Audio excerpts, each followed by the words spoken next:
Welcome to Ermitas General Cleaning. So here is the before.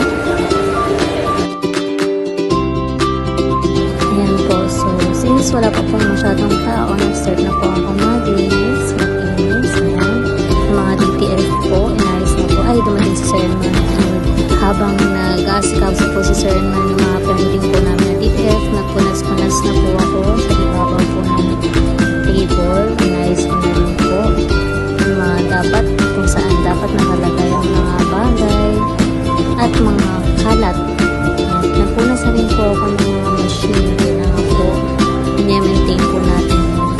And next naman po is, ayan po, tinanggal ko po yung mga ballpen po para madaling makuha at hindi magulo.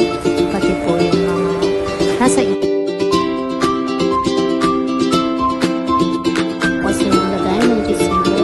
next po natin is yung pending area. Ayan, pinunasan ko po lahat sa ibabaw ng mga display para po maayos at na makita ng customer.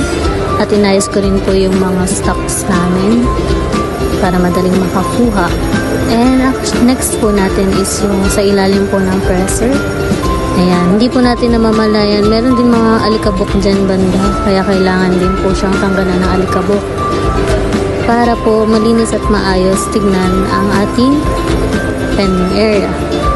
Pati na rin po yung locker, sinama ko na rin po dahil linalagyan po ito ng gamit ng mga employee. After ko po sa locker, yung katabi naman po niya is yung vinyl station po namin. And after po makapaglinis at makapagpunas, nag-stock naman na po ako ng mga kulang na CVC para po ma-replenish po yung ating mga items at magkaroon po ng mga bagong stocks. And pagdating naman po ni Ate Jen, ayan po, nag-ayos naman po siya ng mga stocks po. Nag-replenish din po siya ng mga stocks dito po sa may dry fit area po namin. Pagkatapos naman po ni Ate Jen mag-sorting, yan po, nag-shine naman po siya ng glass tower sa labas para po maayos ang display.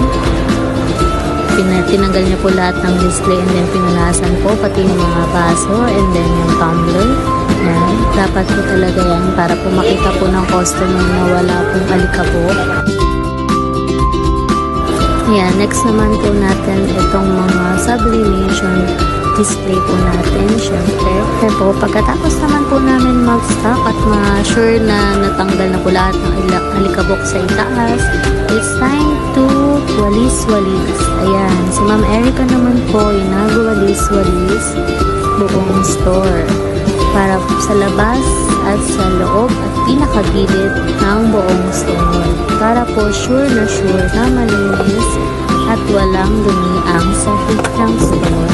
And ito na po ang ating after. Ito po yung selling area.